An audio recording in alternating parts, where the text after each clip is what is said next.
The University of Calgary Libraries and Cultural Resources presents Skills for Systematic Reviews using the U of C Systematic Review Workbook.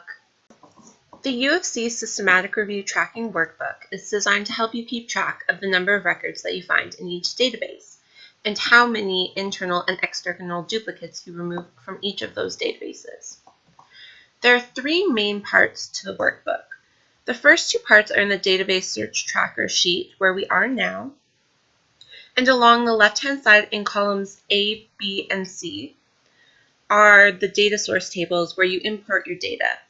The workbook is designed so that you only input data in one place. This way your data throughout the workbook is consistent. To the right, in columns F through L, are tables summarizing the search result data.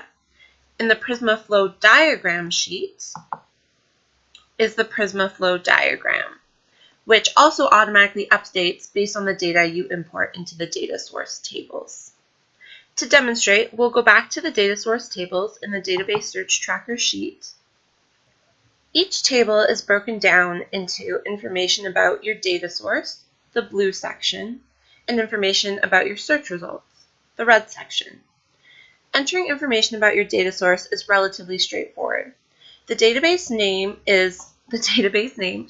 The vendor is the platform that hosts the database. So we search Medline via Ovid, but you could have also searched Medline via ProQuest. It's good to keep track of the vendor because there can be discrepancies between the same database on different platforms. The date searched is just the date on which you performed the search for the results that you're using. So for me, that was April 4th, 2018. Enter. And the username and password fields are just so that you can access the same account so that you have your saved search for that database. Because it's going to be in this public workbook, it's a good idea to make sure that the username and password are separate from any of your personal accounts. Right now, I'm just not going to enter into these fields just so that the information for our search results is not publicly accessible. And then the results section is where you keep track of your search results and the internal and external duplicates that you identify. Under items found, we put the total number of search results returned in that database. For Medline, we found 424 search results in total. And then under internal duplicates, we put the total number of duplicates we identified and removed from that search result set. And we found 3. Since Medline was the first database we imported into EndNote, there cannot be any external duplicates. So the sheet is actually already automatically locked to 0 for data source number 1. You can see that the new section automatically changed from 421 to reflect that 421 unique results were found in Medline. If you look to the right, you can see that the summary tables have automatically updated to reflect the data that we just input.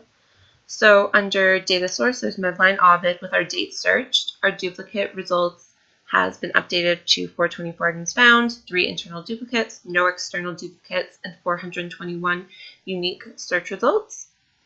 And then these two tables down here summarize all of the data in totals. So this is more useful when you input data for more than one data source, but we can see that our total number of items found is 424, our total number of internal duplicates is 3, and our total number of external duplicates is 0, and our total number of new unique results is 421, even though it's cut off a little bit there. And then this last one here is the total number of duplicates found in total. It summarizes both the internal and external duplicates together. But because there are no external duplicates, it's still just 3. And then lastly, if we go to our Prisma flow diagram, we can see that's also updated here. Our total number of records identified through databases is 424. But our total number of records after the duplicates have been removed is 421. To keep your records up to date, you should update the items found section every time you export a new set of search results from a database and you should update the internal duplicate and external duplicates field every time that you finish that identifying and removing the either internal or external duplicate process. This video was adapted with permission from Basic Training in Systematic Reviews and Meta-Analyses, Managing Results, from the Research Medical Library at the University of Texas MD Anderson Cancer Center, and funded by the University of Calgary Teaching and Learning Grant. For more information about systematic reviews, please see the University of Calgary LibGuide.